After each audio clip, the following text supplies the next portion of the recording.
Hi friends, ఈరోజు మిరియాల చారు చేసుకున్నాం. కావాల్సిన పదార్థాలు చూసేద్దాం రండి. టమాటాలు, ఎండుమిరపకాయలు, ధనియాలు, కందిపప్పు, కరివేపాకు, తాలింపు గింజలు, చిన్నులపాయి, పసుపు, చింతపండు, ఉప్పు, జీలకర్ర, మిరియాలు, అలాగే కొత్తిమీర, వాటర్. ఇప్పుడు స్టవ్ ముట్టించుకున్నాం.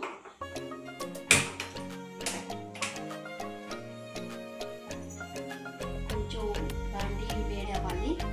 కందిపప్పు వేపుకున్నాం దోరగా.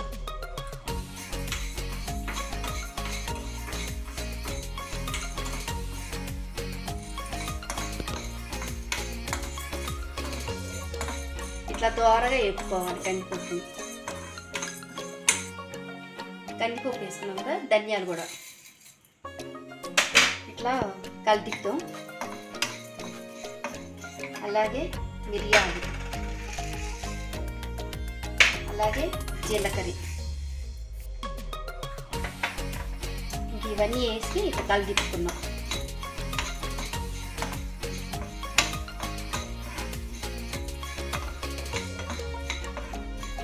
కొంచెం వెచ్చబడిదాకా బాగా వేపుకున్నాం.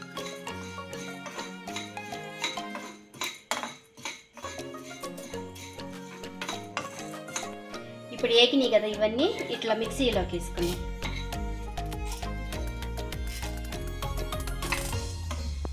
ఇట్లా మిక్సీలోకి తీసుకున్నాం. ఇప్పుడు ఎండుమిరపకాయలు కూడా లైట్గా వేపుకున్నాం. నూనె లేకుండా వేపుకోవాలి. ఇట్లా లైట్గా కొంచెం వేడి తగిలితే చాలు, వేడి మిరపకాయలకి.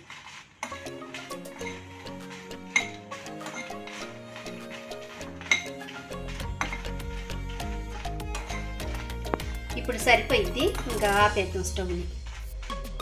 దీంట్లో మిక్సీ గిన్నెలోకి వేసుకోండి.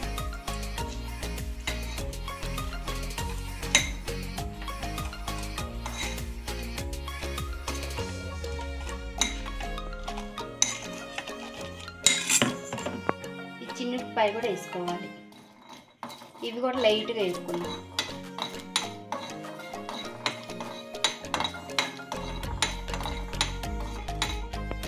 ఇంకా ఏగినాయి కదా, ఇంకా దీంట్లో తోడుకున్నాం. అలాగే దీంట్లోకి కల్లుప్పు వేసుకున్నాం. ఇంకా మిక్సీకి వేసుకున్నాం, పొడుగు చేసుకున్నాం. ఇప్పుడు మిక్సీ పట్టుకున్న పొడుగుని గిన్నెలో వేసుకున్నాం. ఇది చూసేయండి.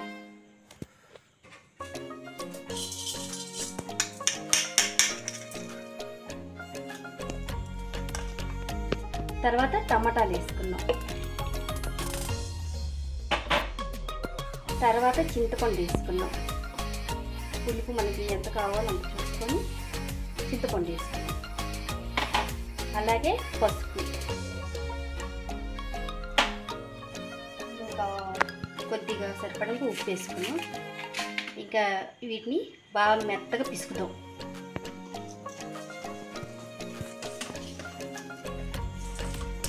ఇట్లా బాగా మెత్తగా పిసుక్కున్నాము. ఇట్లా మిరియాల చారుకి ఇట్లా పిసుక్కోవాలి. ఇట్లా ఇప్పుడు కలిపి అయిపోయింది కదా, వాటర్ పోసుకుని సరిపడండి.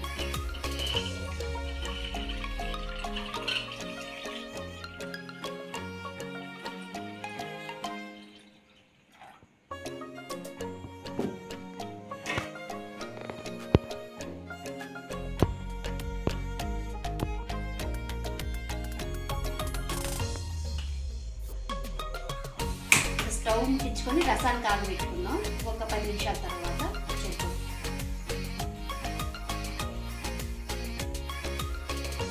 ఇప్పుడు చారు కాగి రెడీ అయిపోయింది. ఇప్పుడు వీటిని వడగట్టుకొని తాలింపు పెట్టుకున్నాం. సరేనా? ఇప్పుడు తపాలు పెట్టుకొని నూనె పోసుకున్నాం. తాలింపుకి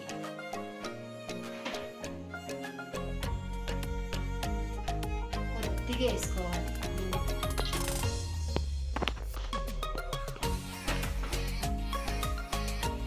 నూనె కాగనిద్దాం.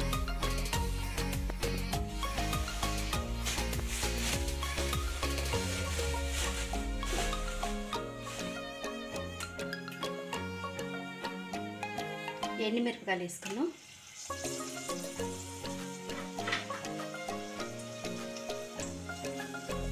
అలాగే తాలింపు గింజలు వేసుకున్నాం. ఇట్లా కలుపుతాం. అలాగే ఉల్లిపాయలు కూడా వేసుకున్నాం. ఇట్లా కలుపుకోండి.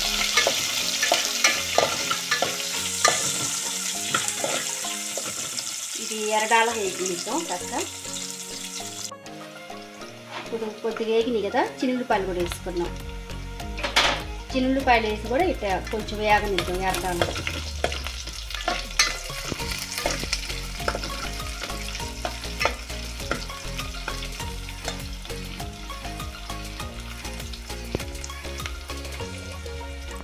ఇప్పుడు కరివేపాకు వేసుకున్నాం. అలాగే కొత్తిమీర కూడా వేసుకున్నాం.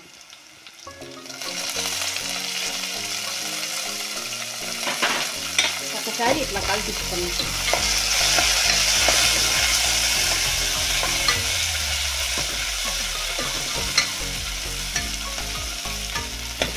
కొంచెం బాగా ఎర్రాలుగా ఇది కూడా వేసుకున్నాం బాగా. తాలింపు బాగా వేగింది కదా, ఇప్పుడు మనం రసం దీంట్లో తాలింపులో పోసుకున్నాం.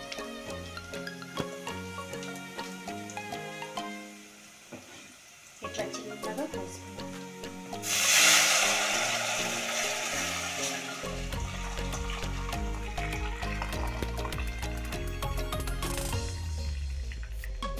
చూడు ఎంత బాగుంది ఈ చారు. ఇట్లా ఈ చారు పెద్దవాళ్ళు ఎక్కువగా ఇట్లా చేస్తుంటారు, పాతకాలం చారు అన్నమాట. ఇట్లా కాసుకోవాలి. ఒకసారి మీరు కూడా ఇట్లా బాగా ట్రై చేయండి. ఇట్లా కలిపి అయిపోయిన తర్వాత 1 నిమిషం బాగా కాగిన తర్వాత ధనియాల పొడి వేసుకున్నాం. సరేనా? చారు బాగా కాగుతున్నాయి కదా, ధనియాల పొడి చల్లుకున్నాం. ఇట్లా కొద్దిగా ఇట్లా ధనియాల పొడి వేసుకున్న తర్వాత 1-2 నిమిషాలు బాగా కాగనిచ్చి ఇంకా దింపేసుకున్నాం.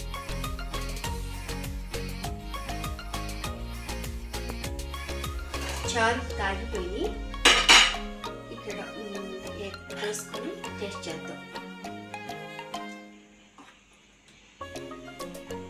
ఇట్లా అన్నంలో పోసుకున్నాం.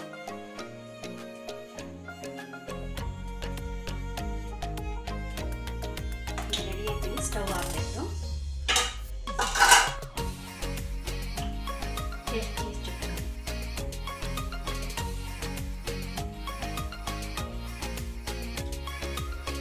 సూపర్ కుదిరిని మీకు చెప్పినట్టు ఇట్లే చేసుకోండి. అలాగే ఈ చారులోకి అప్పడం కూడా నంచుకొని తింటే బాగుంటుంది. సూపర్గా ఉండే చారు. సరేనా?